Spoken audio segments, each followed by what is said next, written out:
All right, we are live. To those of you who are watching our stream, we welcome you in. Our Inside Tennessee regulators. Don Bosch is the Democrat. He's in the upper part of your screen. Susan Richardson Williams in the lower part of your screen. She's the Republican. My colleague John North along with us. Let's start with a race we were kibitzing about just before coming on live, and that is the District 4 school board race. And in this race, Will Edwards is the Republican, raised more than $80,000. Catherine Bike, the Democrat, she's raised roughly $20,000 or in that range, so that gives you some background. Well, this race is the tightest I've seen on the board yet. It's about a 100-vote race. I'm going to guess Bike's going to win that. About a 100-vote race. So, Don and Susan, what do you make of that? It's Will Edwards, 2,774 votes to 2,887 on Catherine Bike. She is up 51%, 49% the Democrat over the Republican. Don? Well, I know Cat Bike personally, and she is a great candidate to run. She's passionate. She has worked very, very hard. Susan and I always say money's important in a race, but she has knocked on door after door after door. Ironically, Cat Bike is quite the cyclist in town also. She'll ride bikes between houses to visit people. But she's worked very hard. She's got a distinct and definitive platform for education. She's definitely anti-charter school. That district is purple. That doesn't surprise me at all. I've been saying all along when we've had the opportunity to come on and talk about it, I think Cat Bike might win this race. Susan, she is up by 113 votes. Traditionally, will we see a bigger Republican or Democrat turnout on Election Day? Well, in Knox County, generally it's a Republican turnout. There's some factors that could be at play in this particular election. We were talking about this before we went on air, but is the Roe versus Wade, is that turning out the 18 to 40-year-old women who are passionate about something? I don't know how it's going to impact Tennessee's vote. But if some Democrats pick up some county seats, we need to go back and analyze that and see if that might have been part of the turnout. Will Edwards had the support of every big-name Republican in the county. He did raise a lot of money from all the traditional folks that give money. He had quite a few mailers. He had the money to do whatever he needed to do. I think all of us thought this was going to be a really close race. So we'll see what happens when all the votes are in, but it's definitely one to watch. Okay, here's another one this one popped up. A 15-vote margin separates the school board race in District 9. Annabelle Henley is 15 votes ahead of Trustee, the incumbent here. She's the Republican. District 9, John North, perspective on that from you? Well, they were on our show. They were on Inside Tennessee, and they both came across really well. Trustee, obviously, I think she's the board chair. She was in on the selection of John Reiswick. She has worked hard and has a great presence in South Knoxville. But I will tell you that I was impressed very much with Annabelle Henley. She just was really kind of calm, cool, and collected, and she came across well. I did not pick that race as one to watch. Maybe I should have, but I'm not completely shocked that she's doing so well. And as we're going to move to other races, and John, I know you have some circled, but for our online viewers, I made this point online earlier tonight, but this $10 bill, if this represents the Knox County budget, why do we care about school board races? Well, it's because that one board of that $10 controls $1, $2, $3, $4, $5, $6. 6 of this $10 is controlled by that board. They not only control it, but they have, in essence, line item authority on it. So when it comes before them, they can say, we need to shift money from school security into teacher raises and blah, blah, blah. County Commission doesn't have that ability. Neither does the Knox County Mayor. They can say, we like the total budget, or we don't. So that's why these school board races matter so much. John, what else stands out to you? Well, I am surprised a little bit that 18th House district, that if the numbers are correct, you guys can read them faster than I can, because it's harder for me to call them up on the phone. But if Elaine Davis is ahead, I wouldn't have guessed that. She is ahead. Let me give you those numbers. Elaine Davis, 1,937. Janet Testerman, 1,617 votes. So Elaine Davis with a 54% to 45% margin here in the early vote.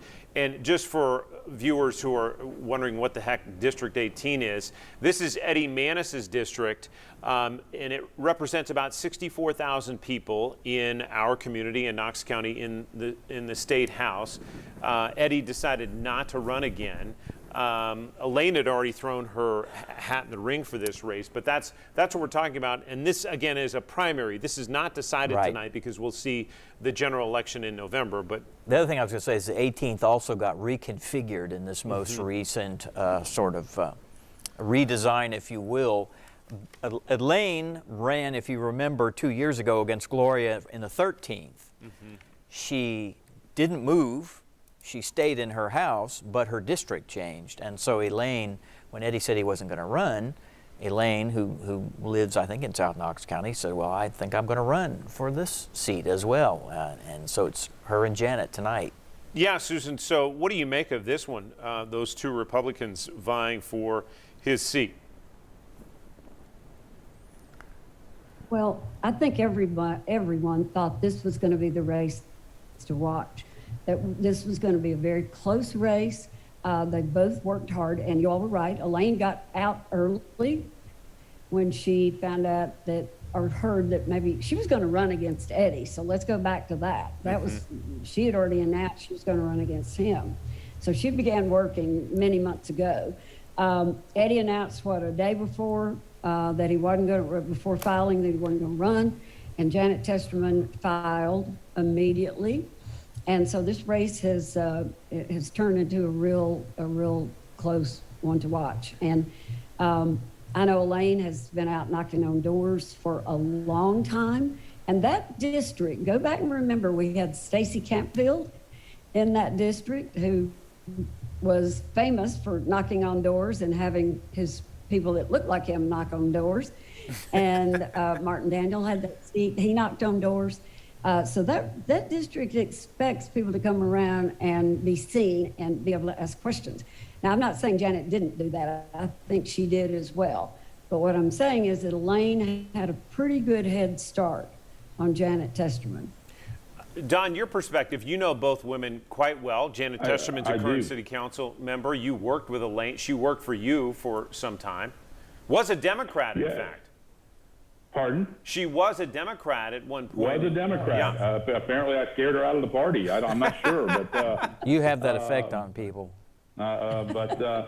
Elaine really has packed hard to the right, and I note the irony that Eddie Manis was very much a moderate, reasonable Republican, and the district elected him in a pretty contentious race, if we all remember. In fact, certain elements of the Republican Party tried to decertify him as a candidate because he had worked for a Democratic mayor and donated to Democrats, and in fact, even voted previously in a Democratic primary or election. So it's surprising to me that Elaine is ahead. So I think Susan's comment about who voted today is really going to become relevant, and race may be the best bellwether we have to see who votes today to give us an idea. Was it the hard right Republicans, or was it the moderates, a mix of moderates, Democrats, some hard right Republicans? And that race will be a good bellwether to tell, I think, who came out today versus early. Let's look at some of the at-large races for Knox County Commission, because these as well are decided tonight. So in District 10, again, it's not District 10, it's the 10th seat, and that is an at-large seat, meaning they represent the entire county. It was Republican Larson J. against Dylan Early. Larson J. has a 57% to 43% margin in the early vote. Susan, what's your take from that race? Larson, I think the talk before this race got started that Larson might be in some trouble. You know, he's what most Republicans around here would consider a moderate Republican. And there was a lot of talk among the right, more conservative wing of our party that Larson they were going after. Well, that hasn't clearly happened. Larson has got great name ID. He works at being a great commissioner. I mean, he works at it. And so I think you're going to see him have a fairly substantial victory tonight. Don, any perspective on that race? I'm frankly surprised the race is currently as close as it is. It'll be interesting to see if it opens up through the night. But you're right, Larson is a moderate and independent and moderate voters. A lot of them will support Larson when they otherwise might support a Democrat. You know, Larson, I think, has made no bones to those of us that are close to him. And I know Larson very well as a friend, that he has aspirations to possibly run for city mayor at some point. And in a nonpartisan race, he could be the Republican that the city might elect. I don't know, but I'm surprised it's as close as this. Dylan Early's a good candidate, so let's not count him out with just 4,000 votes apart. But I thought Larson would pull away pretty early and pretty substantial. Okay, let's stay with the county and move to at-large seat 11. And this is Kim Frazier, who had a big win in the primary, really vaulting her into pole position A when in terms of a Republican-based county. And she's coming out of that primary. That was a hard-fought one, John. It was, and these were two really good candidates, Kim Frazier and Vivian Shipe. I mean, they both really wanted it. They worked hard for it.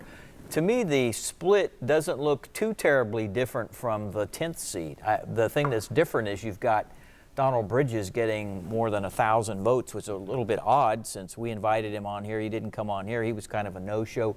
I don't think he spent any money either. I looked at financials. Yeah, and I may not have said the percentages, but Kim Frazier ahead in this one in the early vote at 55% to Vivian Shipe at 40%. Mm-hmm. Don, your take on that one, and then we'll move to you, Susan. Again, this is seat 11, Kim Frazier and Vivian Shipe, the two major candidates. I think Kim worked hard, and I think she's going to win this race. I think what's going to be interesting is she may end up winning it by a larger margin than if Larson J wins, then he might win by, and I think that would surprise a lot of people. Again, I think the independent candidate being in there in Bridges, you know, some people are so disgusted with partisan politics, rightfully so, frankly, that they would have voted for anybody with an I by their name, and so that's where that 1,000 votes gets skimmed off. But I'm not surprised by this, and this is about the total I would have thought for early voting. Susan, how about you? Any other observations on that race? Well, she did have a tough primary and, you know, beat Devin Driscoll, who had worked very hard, raised a lot of money. And so I think that really gave her a big leg up on this race when she beat someone that was a little bit of a surprise. So I think she's going to be she'll be a really effective member of commission. I think she'll be good. Let's move to the county trustee race, and we are seeing Justin Biggs, who is a current county commissioner. He's out in front by a 56 to 44% margin over Dave Cazalet. They were both on our broadcast. John, what do you make of that split, 56 to 44? I think that, you know, Justin going in had an advantage, obviously. He works in the trustee's office. He had the visibility of having been on county commission, been an at-large commissioner. It's his seat that's opening up. So, you know, his father's well known in Knox County. He had a lot going for him. Dave, not so well known. So that is not a surprise. I kind of expected that one. How about you, Susan? Any take on that, the trustee race at all? No, I think we all expect Justin to win because you said he works it as hard as anyone I know. He called me yesterday and just said, I want to make sure you're going to vote and I hope you'll vote for me. And I'm like, well, I've already voted, Justin, but thanks for calling. But, you know, who does that? This guy works it really hard. And I think there was an attempt by some of the moderate wing of the party to find somebody else to run against him in the primary. It didn't work, and Justin came out of that. And, you know, I'm looking at these races, and it looks to me like right now we're looking about 17,000 to 12,000, to, you know, where there's a Democrat and a Republican. Right. Almost all of these are right in that. Right. Frankly, I'm a little surprised at that. I'm a little surprised. I think for the Democrats to have 45% in some of these races is pretty shocking. So we'll see what today brings. I'm assuming these are all early votes, right? These are all early votes we're still looking at, yes. Shocking because you would have thought the split would have been greater? Yes. More in the I would 60, generally 70 think range. More than 10%, yes. Have you looked at the, Susan, along that line, have you looked at the Gina Oster Stewart Hall race? Yeah, I was just looking at that. It's That's closer, District right? 3, Knox County Commission. Yeah. Tell me what those numbers are. I looked at it. So Gina's got 1847 and Stewart Hall has 1724. So it's, you know, she's got like 51, less than 52%. And again, she's an R and she has run for several things, so you would expect she's going to do well. But on the other hand, Stewart Hall is doing respectably. He's doing very well, and Gina had some positives, some negatives after that last race, and so that could account for it. She does have good name ID. Sometimes, you know, that helps you. Sometimes it doesn't necessarily.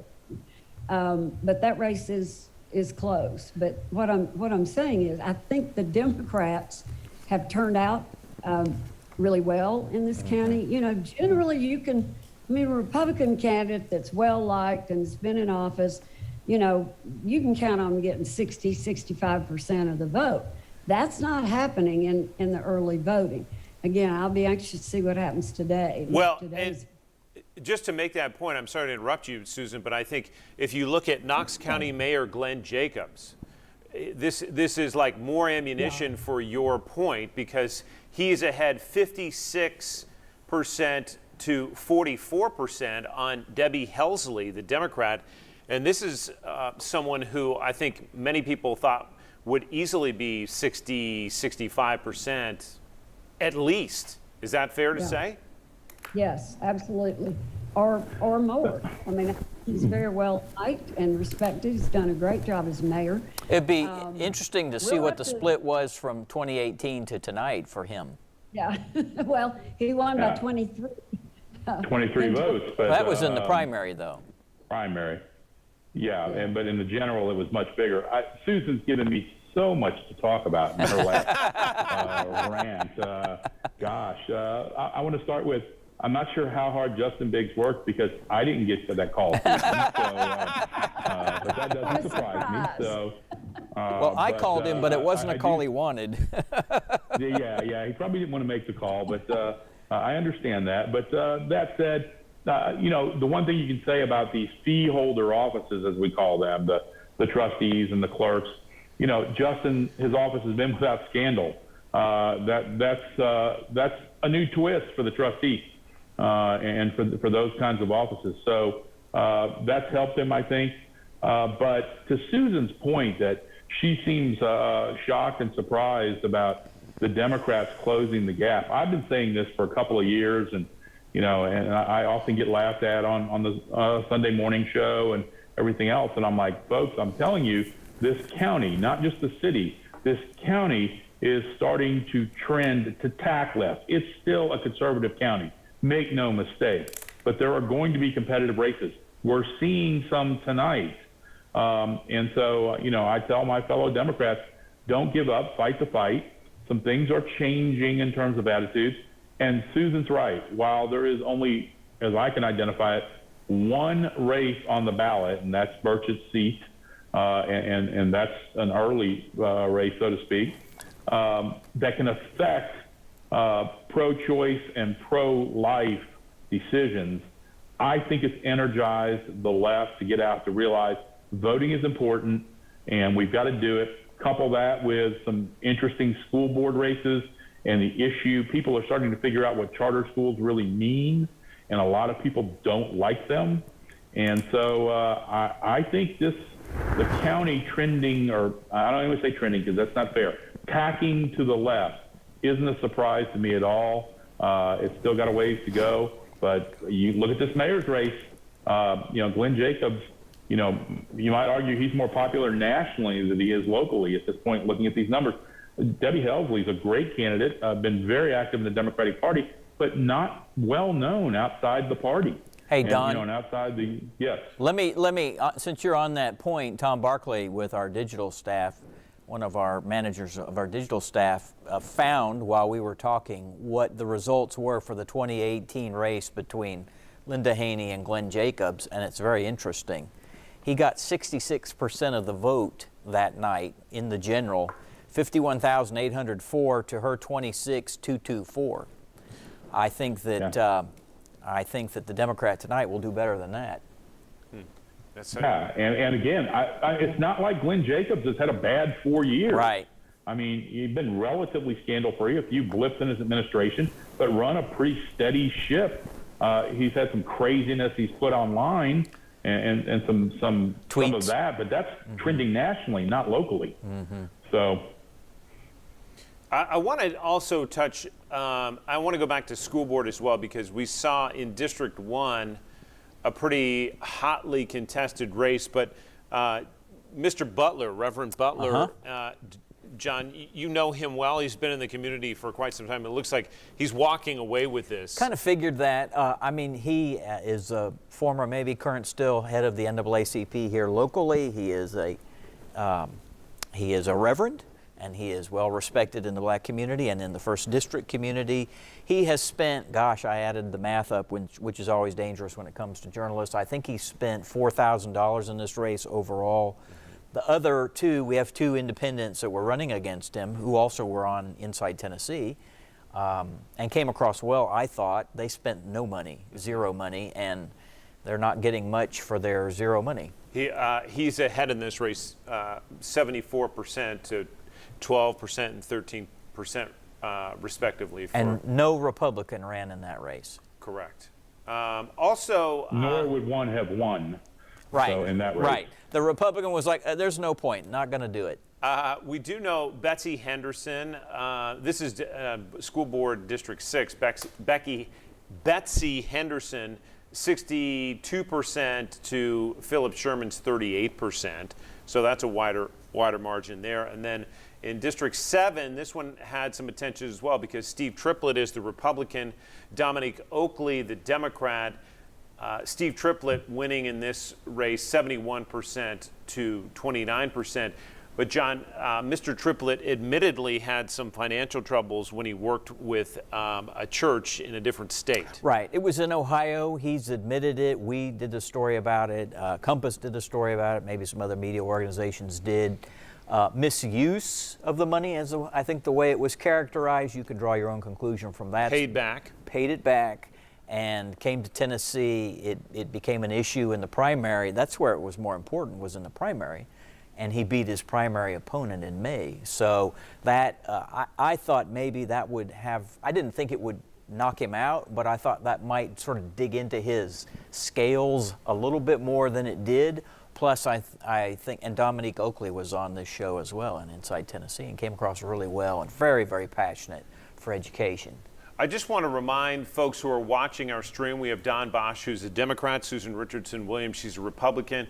My colleague John North and I are breaking down the results of early voting. Again, nothing from Election Day has been posted to this point, and not necessarily a surprise because the administrator of elections, Chris Davis in Knox County, said, listen, we still had people in line after 8 o'clock, and this is a long ballot. It took about 10 minutes or so for most people to fill it out. So, it was going to take some time, so it's not surprising that we don't have election results from today yet. But those should be coming, I would say, what do you think, in the next 15, 20 minutes? I would say, yeah. We ought to have something, maybe 18%, 22% of the vote, I would guess, within the next 20 minutes or so. It's that everybody had flashbacks to filling out all those bubbles in the 7th grade on their tests. Don and Susan, as we just step back and take a breath for a moment, we've talked a lot about the individual races, and Don, you've given us some good perspective on really what has been a new foothold for Democrats. If you just look on whole at the number, they're not. The separation isn't 65-35, it's 55-45 in many cases on the whole, with some give or take here and there. Any other big picture observations from the two of you? No. Well, Susan, go ahead. I have a couple of little things to say, but I'm always interested in what you say. Well, I think the party here, the local Republican Party, has obviously been awakened to what's happening in the city. If you'll remember, they ran some candidates last election. It was about 55-45 vote, something like that, on most of the Democrats winning over the Republicans. I've been having this conversation for some time. It's in the city, it's coming to the county, guys. You better wake up. You better get back and reorganize precinct by precinct like they used to do. It sounds like old school. But there's no better way to keep your party intact than to go ahead and organize and get precinct captains and know where your votes are. This may be a real wake-up call for the county party. Don, your thoughts? So, yeah, my comment is kudos to Matt Shears, the head of the Democrat Party, and where the heck is Daniel Herrera, the head of the Republican Party? And there's been a lot of discussion about that amongst some of my Republican colleagues that, Daniel Herrera is not doing the job. When he took the tax he took in the city elections, it did not work, and he's been invisible since then. And so the Democrats have been working hard. 10 years ago, over half of these races would not have had a Democratic contestant. We're sitting here today, and people like Kat Bike and people like Debbie Helsley are competitive in major races, major county races. And again, 10 years ago, there wouldn't have been a handful of Democrats. I looked down at Sarah Keith taking on a longtime incumbent Republican judge in Chuck Cerny, well-liked, but a female Democrat running in this county. She's made a competitive race out of this. And again, not because, in my opinion, certainly knowing both of those candidates well, that Chuck Cerny does a bad job. It's just the Democrats are getting out, getting good candidates, and trying to support them. All right, John's going to work us through some precincts, but just to add to that point, in the early vote, before we let that go, DA Sharm Allen, she's winning 59% to 41 against Jackson Fenner, but again, sort of adheres to what you were just saying, Don, because she is certainly well liked and well respected, but still, that is worth noting.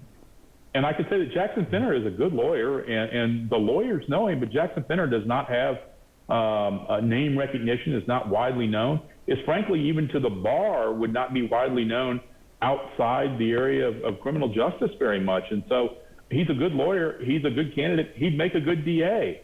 But for it to be that close with as popular of a candidate as Sharm Allen has been and is, again, is surprising. And to Susan's point, the Republicans need to watch out, because some other people are going to get energized, and some people with name recognition that people know, and are going to get these races closer and closer and closer. And that trend we saw 8 years ago, 10 years ago, even going all the way back to 2008, I think it's, again, swinging, tacking back to the left, as things usually do. They come back to center, whatever side they're on. And as John mentioned, we're getting some results, some new results, and a lot of them trending Democrats. So you can imagine the precincts that are reporting. Again, this is not a full accounting of precincts. It's 13 out of 103 precincts that are reporting, and I'm not seeing any races swing substantially one way or the other, unless you all are picking up on that. No, one of the races I think we ought to just mention is very close. It's the mayor of Farragut. That's been a really interesting race. The incumbent, of course, is Ron Williams. This guy named Bill Johns is running against the incumbent, and it's gotten, I mean, I guess maybe I live close to Farragut, but I've seen as much on that as any other race that's going on today. So kind of watch that one. It's very close right now. It's 51-48. I agree, Susan, Ron, but that's there's something going on there. It's not just one candidate there. There's a sort of a small little collective of people Yeah. that are trying to push, right? Yes, yes.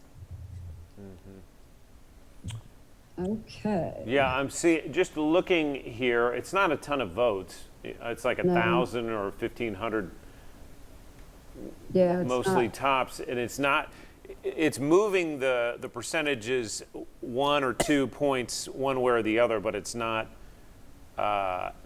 substantial. I will say, if we return to one of the races that we started with, the Will Edwards Catherine bike race, even with this reporting, we're seeing Catherine Bike increase her lead just ever so slightly, 52% to 48%. Again, the separation is 220 some odd votes in the District 4 school board race. That's a Democrat versus a Republican, and the Democrat winning after being out fundraised big time. I'm gonna guess, because I don't know any better, and say she's gonna win that one.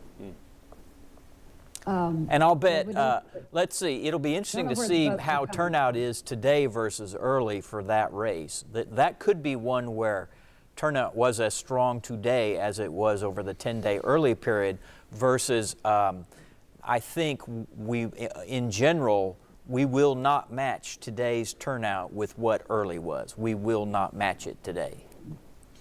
And that's true. That's I been was just true in the looking past at- for many years now, right?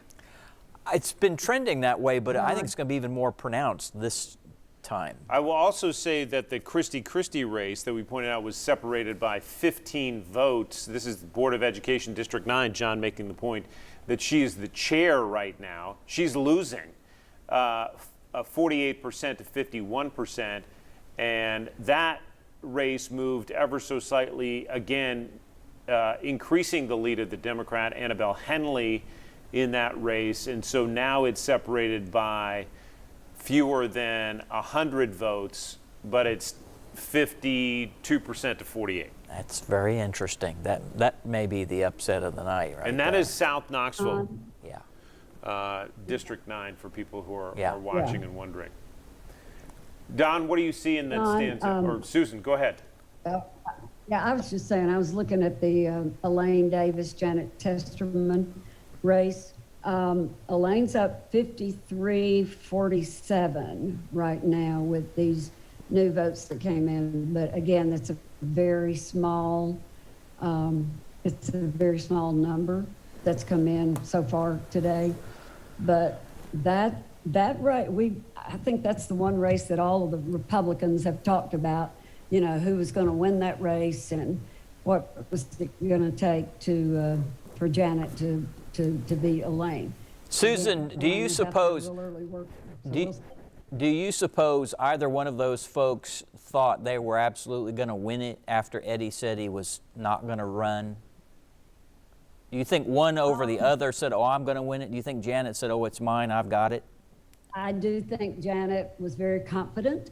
One, she had name ID from being on council, but also the Tester Right. name is Right. very well known in Knox County. Yep.